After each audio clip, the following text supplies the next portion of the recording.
Math 1332, Chapter 7, Consumer Mathematics, Section 1, Percents, Video 3, Converting to Percents from Fractions and Decimals. In the first two videos, we converted from percents to fractions and decimals. In this video, we're going to convert in the reverse order, from fractions and decimals to percents. And in my opinion, this one is far easier. Converting from decimals to percents. In the previous video, we discovered how to convert from percents to decimals. Essentially, we move the decimal 2 places to the left. Excuse me. So guess what we're going to do when we reverse the process? So it should come as no surprise that to convert from a decimal to a percent, we move the decimal 2 places to the right. This is the same as multiplying times 100, which is the opposite of dividing by 100. Dividing by 100 is how we converted from percents to fractions. And so to convert back to percents, it makes sense that we multiply by 100. So let's take a look at some quick examples. Number 1, convert 0.25 to a percent. Again, you're essentially just multiplying times 100 to undo the effect of dividing by 100 when you convert from a percent. But multiplying by 100 would move the decimal 2 places to the right. And that would give us 25. I wanted that in red. And that would give us 25%. If you want to put the decimal after the 5, it's okay.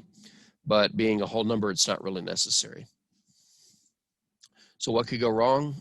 Really, the only thing that could go wrong is not having enough decimal places to move the decimal 2 places to the right. For example, 1.2. If I want to move that 2 places to the right, there's only 1 decimal to jump over, 1 digit. Of course, we know how to fix that by appending the 0 that was there the whole time, but we don't write because we didn't need to. And that would give us 120%. Same thing with converting 2 to a percent. There are no decimal. Well, there's a decimal. There's always a decimal. But there are no digits after it.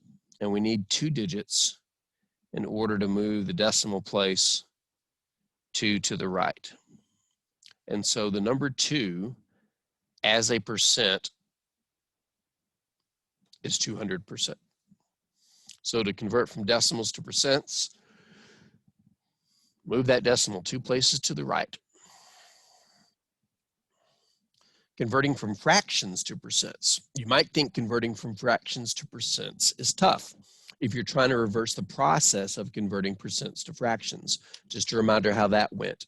When we converted a percent to a fraction, we put the percent over 100 and then proceeded to reduce the fraction or fiddle with it so that there's no more fractions or decimals inside of it. And you might be thinking that's going to be a tough process to reverse. Well, it would be a tough process to reverse, except it's not how we're going to convert fractions to percents. You just have to remember one key thing: a fraction is just a division problem. As a consequence, it turns the fraction into a decimal, but we know what to do from there. As such, to convert a fraction to a percent, this is worth highlighting. To convert a fraction to a percent, just divide to get a decimal, then move the decimal 2 places to the right. So fairly predictable.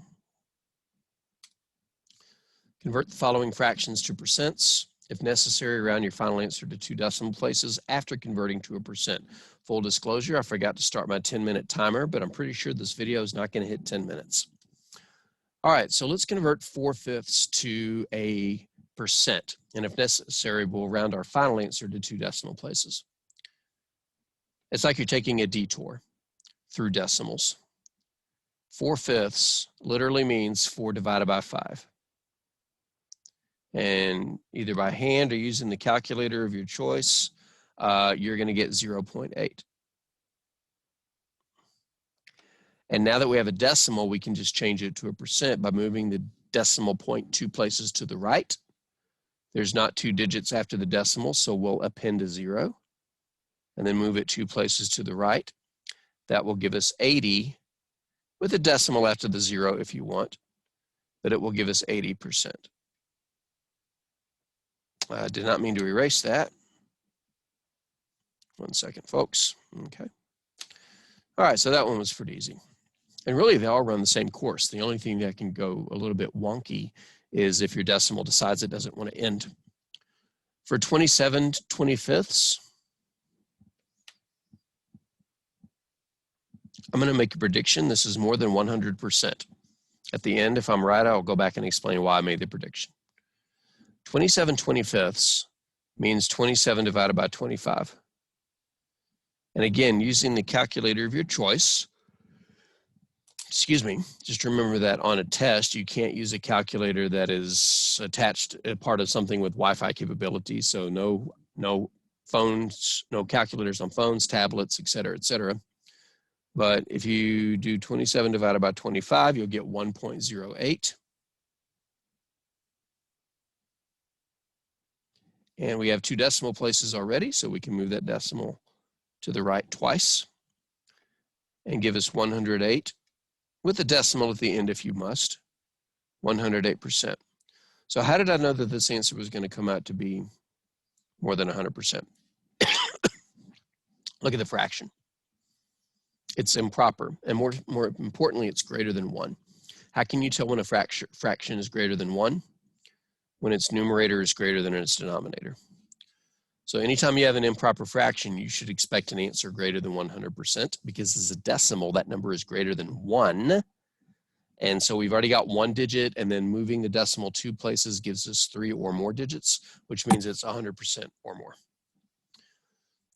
For the last one, 11/12, it's pretty much the same song and dance, but the problem with 11/12 is that if you divide it, 11/12, you get 0.916 repeating. Let's go ahead and write that out. Well, let's not write it out yet. Yeah, let's go ahead and write it, because there will be times when you get a repeating decimal, and before you move the decimal place, you need to expand that. So let's go ahead and write it as 0.916666, etc. Convert to a percent by moving the decimal 2 places to the right. That'll put it between the 1 and the first 6. So 91.666 ... And I know some of you are thinking, please don't stop after 3 6s, put 1 more. Okay, fine. Actually, I had a student one semester, the answer to a problem was 6.66. And on his homework paper, he wrote, I can't write this answer for religious purposes. To which point I gave him partial credit because I knew the answer had 3 6s in a row, but I didn't know where he put the decimal. Excuse me. All right, so let's round this off. Remember, when you're rounding, we're rounding this to 2 decimal places. So let's highlight the number of decimals that we want. But when you're rounding an answer, whether it's decimals or whole numbers, it's irrelevant. You look at the next digit. Well, we want to round to this digit. We want to round to 2 decimal digits. 2 decimal places after converting to a percent, which is where we are now. And when you want to round to that 6, you look at the next number. And if that number is 5 or greater, then the number with the arrow pointing to it is going to go up by 1. So this is approximately 91.67%. Again, that 6 here went up because the next digit was 5 or greater. All right, so converting from fractions and decimals to percents is pretty straightforward. Really, it's one move. Get a decimal, move the decimal 2 places to the left, to the right, excuse me. But if you have fraction, make it a decimal first by dividing.